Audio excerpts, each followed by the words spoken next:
What words does a convicted criminal choose to be their last before they die? Would they ask for forgiveness? And I just want you guys to know that I really am sorry. Or would they tell their family that they'll miss them? Most probably, yes. But some of them have other things to say. You all can kiss my ever-loving ass. Here are some of the strangest last words from the criminals before execution.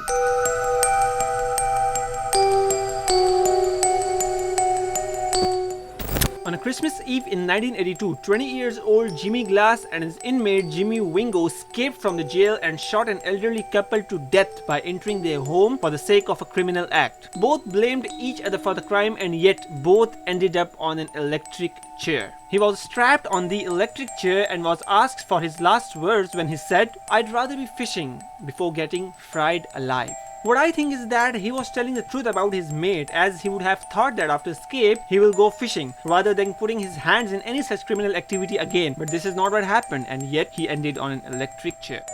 Jeffrey David Matthews had his execution postponed 3 times. Twice by the governor of Oklahoma to further investigate his claims of innocence. Matthews was indicted for the murder of his grand-uncle Otis Earl Short. After he and his friend robbed his home, Matthews shot Short in the back of head and slit his wife's throat, but she managed to survive. Matthews thought that whenever his execution date will come near, the governor will save him. But not this time, baby. When the executioner asked for his last words, he said, "I think the governor's phone is broke. He hadn't called yet."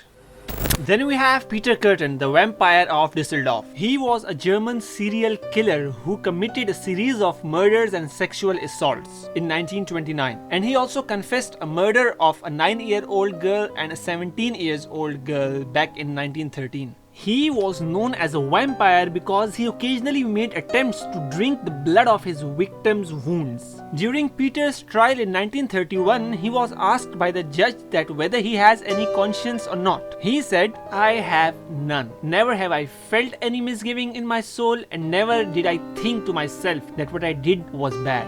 Even though human society condemns it, my blood and the blood of my victims must be on the heads of my torturers. The punishments I have suffered have destroyed all my feelings as a human being. That was why I had no pity for my victims." After having his last meal, he was ready for his execution on 2nd of July at 6 a.m. when his head was placed on guillotine. And the reason to select guillotine was to spill his blood as he spilled the blood of his victims. Just before execution, Kürten turned his head towards a psychiatrist and asked a question. "Tell me, after my head is chopped off, will I still be able to hear at least for a moment the sound of my own blood gushing from the stump of my neck? That would be so much pleasure to end all of the pleasures."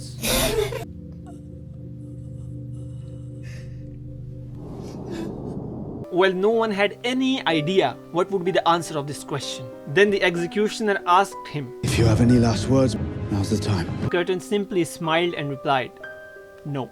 After his execution, his head was bisected and the brain was removed and subjected to a forensic analysis in an attempt to explain the personality and behavior. The examination of Kürten's brain revealed no abnormalities. And now, his head is currently on display in the United States at Ripley's Believe It or Not Museum in Wisconsin Dells. Then we have George Apple from New York. While getting strapped to the electric chair, George Apple suddenly found the situation humorous and delivered those infamous last words. These words quickly spread through the public and became more remembered than his actual crime. He was convicted of the first-degree murder for killing a police officer, although little is known about this murder. His last words were, "Well, gentlemen, you are about to see a baked apple."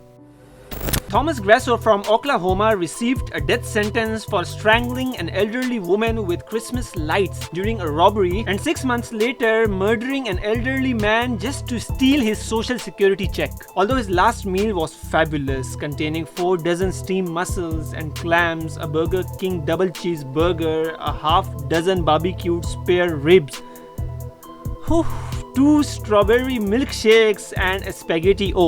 But even then he was disappointed. So in his last words, he said, "I did not get my spaghetti-os. I got spaghettis. I want the press to know this." Then we have Johnny Frank Garrett from Texas, who was indicted for rape and murder of his nun in 1981. Johnny Frank Garrett's execution was a controversial one due to the fact that he was mentally handicapped and he was only 17 when he was sentenced. He had a horrific childhood and the mental health expert once described him as having one of the most virulent histories of abuse and neglect. His last words were, "I'd like to thank my family for loving me and taking care of me." You all can kiss my ever-loving ass. Then comes Robert Charles Stowery from Arizona, and he was executed in 2012 through a lethal injection, as he was charged for injecting battery acid into his victims before strangling him to death in 1991 robbery. The victim was a philanthropist, those who give money or gifts to charities or help needy people in other ways. He, the philanthropist, loaned money to Stowery on several occasions and used him as a mechanic. During last moments, he apologized to victims' family members and cursed his bad mistakes, but then what he said was strange. His last words were, "I love my family. Potato, potato, potato." Well, later we came to know that the potato reference was a secret message to his nephew. It is a sound that Harley Davidson motorcycle makes when its engine is idle, and was a way for saying that everything is okay, everything is okay, everything is okay.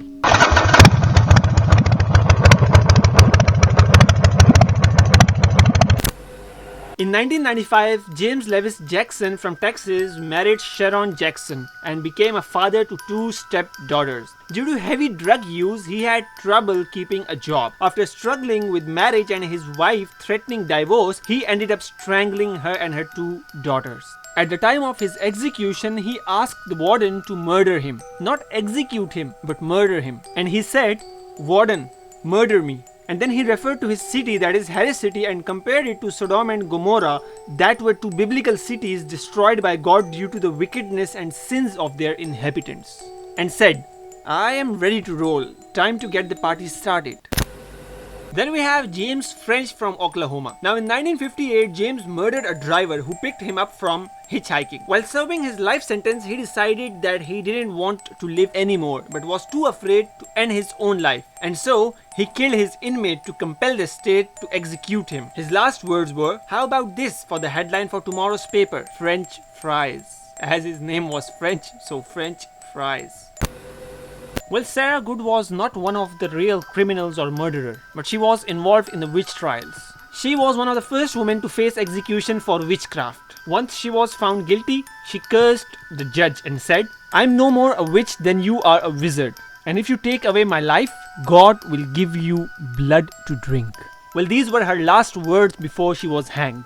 And 25 years after her trial, that judge choked into his own blood.